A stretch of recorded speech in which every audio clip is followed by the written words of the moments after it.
Assalamualaikum warahmatullahi wabarakatuh. Selamat datang para pemirsa yang baru menonton di channel ini. Perkenalkan, saya Muhammad Shodiqul Anwar, pembawa acara. Dan tentu tidak lupa kami menyapa para penonton setia dan terus ikuti channel LTNNU Kota Depok, sebuah media informasi dan juga dakwah digital PCNU Kota Depok.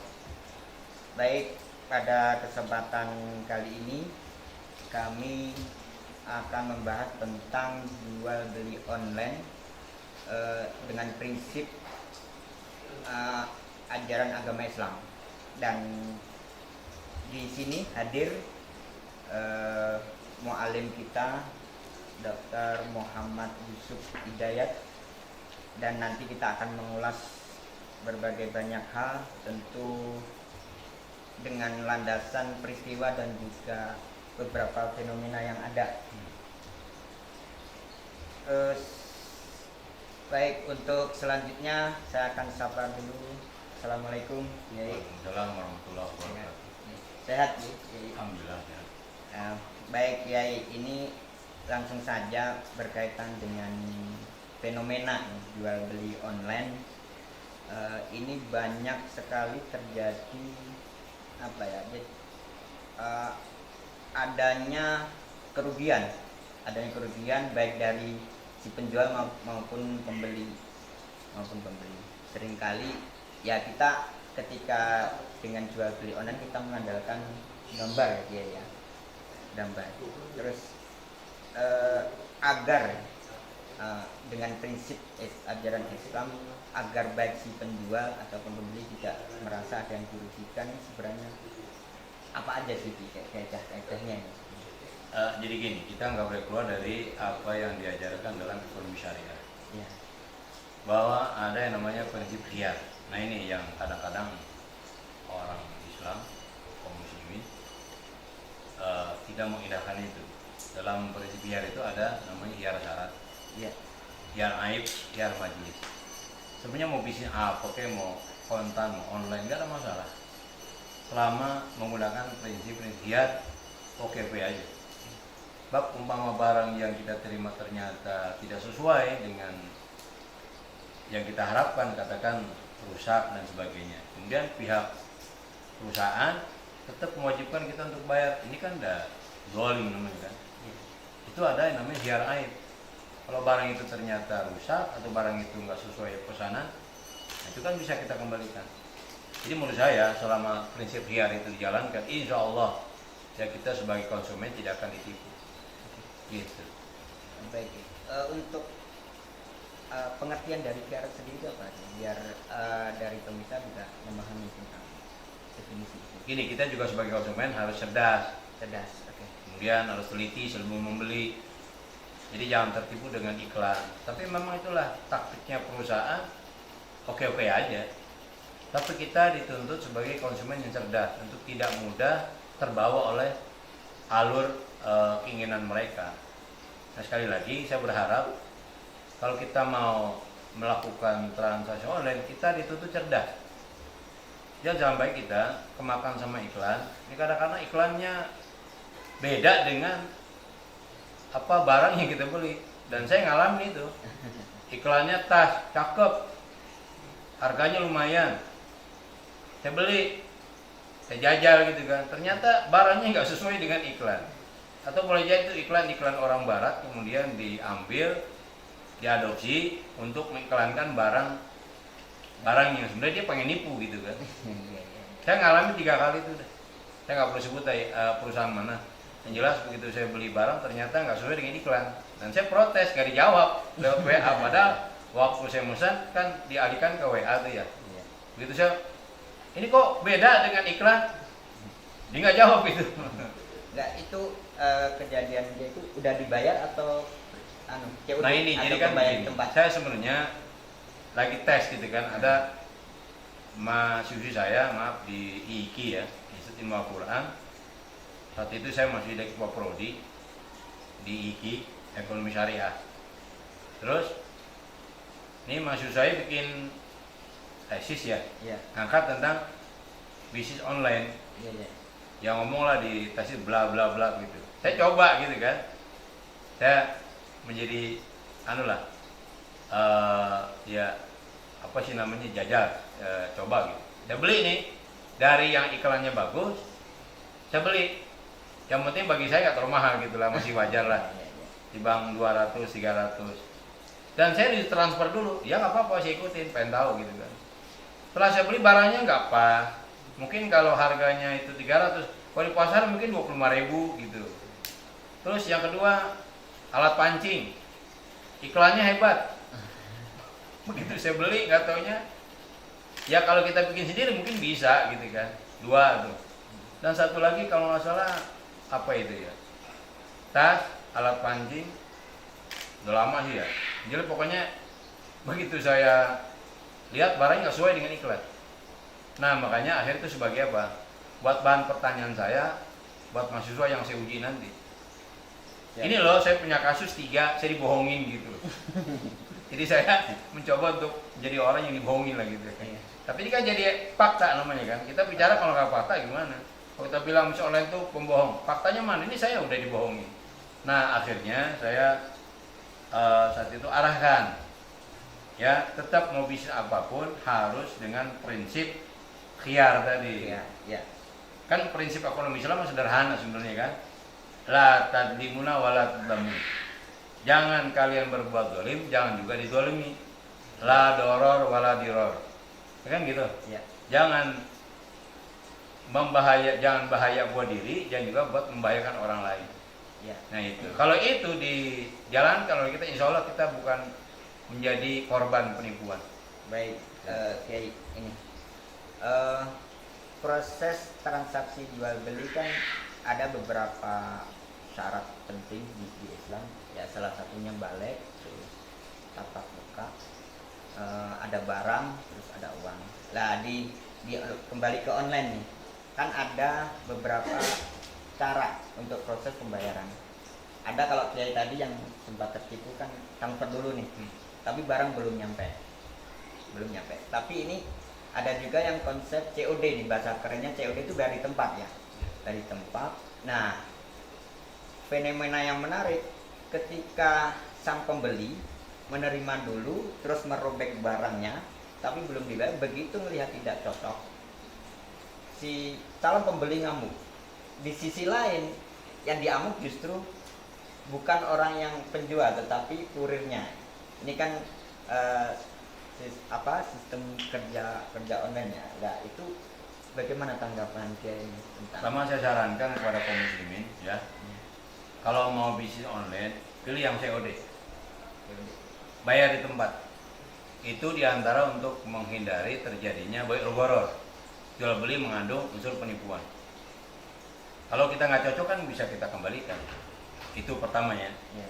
Yang kedua, kita juga jangan merugikan perusahaan.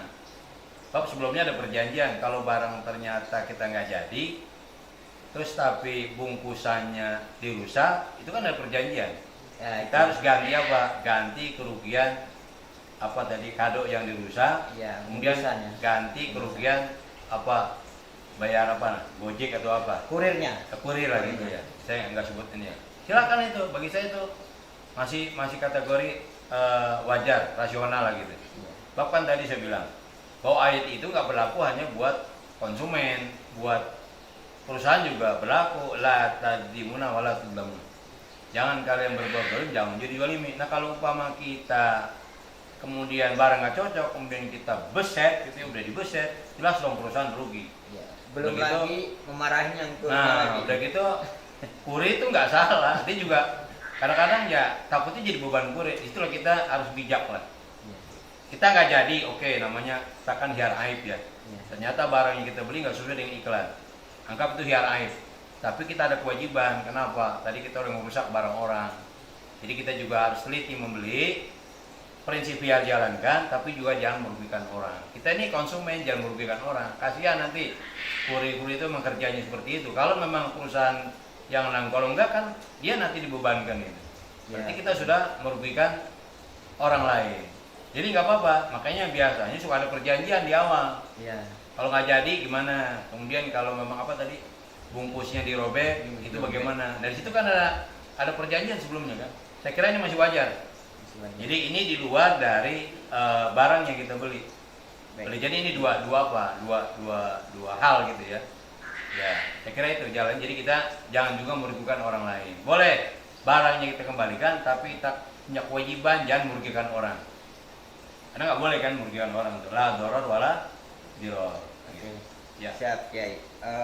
Berkaitan dengan penjelasan itu tentang adanya menjaga hak dan kewajiban. Haknya mungkin ke kurir, dia yang hanya bekerja untuk mengantar, tentu kan wilayah kerjanya seperti itu, dan sangat agak sedikit salah atau bahkan sangat fatal kesalahannya ketika pihak calon penerima itu memarahi kurir. Nah, ini ada beberapa hak-hak kemanusiaan ya, kemanusiaan yang di situ diceritai. Nah, terus berkaitan dengan tadi Kiai menyampaikan tentang maqasid syariah.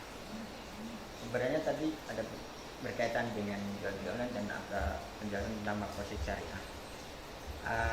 Di maqasid syariah itu ada nggak sih yang menjelaskan tentang bagaimana untuk menjalani kehidupan yang modern yang berbasis teknologi ini? Berbalik teknologi. Ya contoh ini jualan beli online kan mungkin salah satu contoh kecil mungkin. Nah, ketika menjalani kehidupan di zaman sekarang yang berbasis IT, bagaimana nih kita mempraktekkan tentang menjalankan maqasid syariah? Saya kira ya ulama-ulama ini sudah ngebuat dan itu sampai sekarang nggak terbantah. Al-muhafadhah 'alal qadmi sholih Ya. wal akhdhu bil jalil asal. Ini kalau pendengarnya orang ini nggak usah terjemahin deh, udah paham dah. Iya. Jadi kalau ada orang yang nggak hafal itu dan nggak tahu terjemahannya, saya ragukan kainuannya gitu aja. Itu sebenarnya para elit-elit kita di NU atau para pendiri ini sudah buat ini. Dan itu sampai sekarang. Jadi mungkin itu lebih diterima oleh masyarakat. Bisa online itu diterima kenapa? Satu, ngurangin resiko-resiko lah. Resiko di perjalanan, ya kan? Resiko dia nanti ada kecelakaan, kemudian macam-macam resiko. Saya kira itu harus diambil. Al-akhdhu bi jadil aslah. Jual belinya jangan dihilangin, tapi caranya itu, mekanismenya itu yang harus kita perbaharui. Jadi Islam itu jangan sampai kolot gitu kan? Iya betul. Ya, jadi nggak menerima hal-hal yang baru. Ya, justru hal yang baru yang bermanfaat, yang tidak bertolak belakang syariat, ini harus kita ambil, kita rebut. Makanya jangan ketinggalan ketika ada di rumah ada orang. Ini mama sekarang menguasai pasar nih. Makanya banyak sekarang retail-retail yang bubar itu dikalahkan sama bisnis mama gitu kan. Salah satu analisis ekonomi menyampaikan seperti itu. Ya, makanya sekarang kayak departemen store itu kan banyak yang bubar karena dikalahkan sama emak-emak. Dan ini Mama muda. sebuah kenyataan yang harus kita payung hukumkan gitu. Betul. Kita dukung. Kenapa? Justru dengan begini jadi ekonomi malah adanya di bawah bukan di atas. Selama ini kan ekonomi di atas. Nah, sekarang ekonomi di bawah. Itu yang kita inginkan sebenarnya. Jadi jangan kemudian kita bantah gaya emak-emak sekarang. Jadi kalau perlu kita kasih payung hukum. Karena ekonomi itu harus dirasakan oleh semua orang, bukan cuma orang. Jadi kan gini, kalau yang kita lihat yang kaya makin kaya, yang miskin makin, itu yang terjadi sebelum bisnis online kayak begini. Sekarang orang bisa jual di mana aja, ya kan? Sampai emak-emak tuh luar biasa itu, jual kue bolu, ya termasuk anak saya kan jualan juga pakai online ya kan gitu. Iya. Jual jilbab, dan sekarang orang beli jilbab nggak perlu harus ke mall gitu kan. Coba kalau umpama prinsip seperti lalu, orang kalau mau beli jilbab harus ke mall, berarti kan setidaknya kalau dia mau jual mau jual jilbab kan punya mall, Ya. punya toko. Ini kan akhirnya cuma dikuasai sama orang-orang yang punya modal besar. Nah sekarang rupanya orang jualan nggak perlu pakai mall, nggak cukup pakai apa, modal HP gitu kan, Sama cukup. gambar. Iya. Sama gambar. Terus kerjasama dengan apa namanya tadi, Marketplace. perusahaan marketing kan gitu kan, ya. Nah, jadi ini menurut saya lebih hebat ini fenomena milenial yang luar biasa. Justru Ainul terus ngambil peran ini nih. Ya. Kita bangkitkan ekonomi seperti ini. Jadi akhirnya nanti uang itu berada di bawah, bukan hanya di atas. Yang kaya nanti merata, bukan cuma di atas. Cuma lagi-lagi tadi tetap kita harus gunakan prinsip-prinsip ekonomi syariah. Harus menggunakan prinsip khiyar. Ya. Saya ajarkan sama anak saya. kamu kalau mau bisnis kayak seperti ini harus pakai produk syariah. Kalau mau kira-kira nanti terjadi sesuatu yang tidak diinginkan oleh konsumen, ya kamu siap, ya kan, dibalikan Iya. kan gitu kan. Tapi lihat masalahnya apa dulu. Saya kira ini luar biasa ya. NU harus ngambil peran di sini nih, harus mendukung, harus support. Kenapa? Biar nggak lagi ekonomi dikuasai orang-orang deheb, orang-orang punya duit ya. Sampai mama sekarang udah luar biasa, bikin mall di rumahnya kan gitu. Prinsip pemerataan. Pemerataan ekonomi. Baik, kembali ke orang-orang NU ataupun siapa yang menjadi berkhidmat di NU, baik pengurus atau anggota, tentu harus mengikuti zaman, terkhusus berkaitan dengan kegiatan ekonomi. Ketika ngomong ekonomi di lingkungan NU, adakah tokoh NU yang di situ menjadi pendobrak awal dan berkaitan dengan gerakan ekonomi, terutama prinsip pemerataan dengan pada zamannya. Kalau saya ingat waktu itu kan ada organisasi Nahdlatul Tijjar, dan itu saya sedikit membaca tentang Nahdlatul Tijjar itu adalah merupakan gerakan ekonomi yang dilakukan oleh tokoh NU. Bisa dijelaskan tentang tokoh-tokoh kita ini sebenarnya ada nggak sih yang menjadi contoh hebat untuk kita? Tokoh-tokoh kita itu luar biasa, mengajarkan kita kaya. Tapi generasi milenialnya malah nggak pengen kaya. Awalnya malah bukan Nahdlatul Ulama, Nahdlatul Tijjar, ya kan, perkumpulan orang-orang kaya, pedagang. Sehingga nanti sejarahnya menjadi NU gimana itu orang NU lebih tahu lah, ya. Ya. Nah, artinya apa? Bahwa yang dikembangkan NU pertama kali adalah ekonomi sebenarnya. Dan ini saya kira implementasi dari hadis Nabi. Nabi sudah mensinyali, bahkan juga mengkhawatirkan kadal faqru ayakuna kufron. Nyaris kepakiran membuat orang jadi kufur. Minimal kufur nikmat. Ya, hidup penuh dengan gerutu itu kan kufur nikmat namanya. Sebenarnya tokoh NU itu sudah luar biasa mengajarkan dengan lahirnya Nahdlatul Tijjar yang nanti menjadi cikal bakal adanya NU. Jadi orang itu sebenarnya di awal disuruh kaya gitu, suruh jadi pedagang. Tapi jangan lupa terus kita modifikasi, sesuaikan dengan zaman, apa yang kira-kira karena lagi in lah gitu, ikutin, tetap prinsip ekonominya jalankan. Nah itu, saya kira udah banyak yang dilakukan sama muslimat. Kayak saya pernah baca itu ada di mana itu di daerah Jawa Tengah gitu, cuma ya sederhana lah, macam kayak kue-kue bingkisan gitu ya, itu bergerak, mereka menggunakan jasa online begitu ya. Jadi sebenarnya kita juga bisa begitu. Dan memang sekali lagi ini sebenarnya para tokoh NU ya, para pendiri NU, bahkan jika mengajarkan kita untuk kaya, karena muslim yang kuat lebih baik dari muslim yang lemah. Jangan sampai orang NU kerjanya gurutu, kufur nikmat. Ini yang terusan lemah nih di NU tuh ini ya. Bahkan ada orang yang bangga jadi orang miskin gitu. Nah ini bahaya ini. Jangan, kita harus isyhadu bi anna muslimun, isyhadu anak NU begitu. Tapi dengan beberapa indikator yang ada, bukan cuma ngaku NU kan gitu kan. Karena ekonomi saya kuat gitu. Insya Allah kalau ekonomi kita kuat, kita bukan cuma mikirkan diri kita kok, bikin orang lain juga. Minimal ada kewajiban zakat walaupun nggak infak. Artinya kan kalau kita udah zakat kan juga memikirkan ekonomi rakyat yang lain. Jadi maksud saya, ayolah NU ini bergerak. Kelemahan kita ada di sini nih. Dan apa yang sekarang dianggap visi milenial, kita harus masuk di sana. Cuma ingat, kita ini kan berbasis agama, bukan sekuler. Tetap ekonomi syariah dijalankan. Prinsip makot syariah harus kita jalankan, gitu. Ya. Berarti sebenarnya tidak ada alasannya warga NU Muslim terutama untuk mengisolasi diri dan menjauhkan diri dari kegiatan ekonomi, sebenarnya tidak ada ya. Dan terus ini kayak berkaitan dengan untuk memperkuat tentang kepedulian. Tadi Kiai juga menyampaikan tentang harus mendorong generasi muda, terutama ya para warga NU untuk peduli terhadap ekonomi.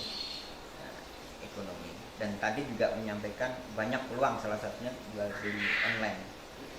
Agar semakin kuat dorongannya dalam diri jiwa kita, tetapi juga tidak meninggalkan tupoksi kita warga ini sebagai kelompok yang ahli agama. Sebenarnya apa sih landasan atau kaidah para ulama terdahulu itu agar warga Muslim, terutama warga NU, untuk menjadi pelaku ekonomi atau paling tidak terlibat, bahkan sampai menciptakan lapangan pekerjaan baru? Adakah kaidah-kaidah para ulama terdahulu itu? Tadi saya, ya ini harus diterjemahkan juga deh ya. Ya, kaidah yang dikenal di Indonesia. Al-muhafadzah ala qawli sholat. Kita harus pelihara ya kreasi lama yang baik. Oke. Wal akhdhu bil jadil asal. Kita harus ngambil kreasi baru yang lebih baik. Dulu nggak ada bisnis online. Yang ada kita lihat pasar, mall. Nah, sekarang mereka bisa berbisnis di kamar. Nanti kan memberi peluang orang untuk kaya. Ya, memberi peluang orang untuk berharta. Nah, ini kita ambil. Saya kira itu yang pertama harus dipahami orang itu, bahwa prinsip itu sudah diajarkan sama para pendiri kita. Al akhdhu bil jadil aslah. Itu masuk tuh bisnis online di situ. Iya. Ya. Itu tadi apa? Ya tentang kaidah tadi Ya. sudah disampaikan. Baik. Terima kasih Yai atas penjelasannya. Mungkin ada penyampaian tentang ini kayak untuk warga Depok agar lebih semangat lagi menjalankan kepengurusan, tetapi juga tidak meninggalkan kegiatan ekonomi. Jadi waktu saya SMA pernah ada guru saya aliyah ya, waktu aliyah itu prinsip C4. Nah, pernah dengar ya? Cita, cinta, cipta, citra. Pertama cita-cita, azam, niatlah. Kita menjadi seorang ekonom harus dicita-citakan. Menjadi apa? Ekonom. Itu cita-cita namanya. Kemudian cinta. Nah, kita masuklah fakultas ekonomi, atau kalau di kampung belajarlah fikih muamalat yang sampai mendalam gitu ya, jangan cuma sekedar kulit. Pahami semua aspek-aspek tentang ekonomi ya, dari mulai bab kriteria jual beli sampai seterusnya gitu. Itu namanya kita cinta, namanya belajar. Kemudian setelah belajar kita harus cipta. Ayo bikin lapangan kerja, paling tidak bikin lapangan kerja buat kita sendiri. Jangan cuma belajar teori tapi praktek enggak. Belajar fikih ekonomi tapi yang dikerjain bukannya masuk fakultas ekonomi, tapi begitu kerja jadi tukang las.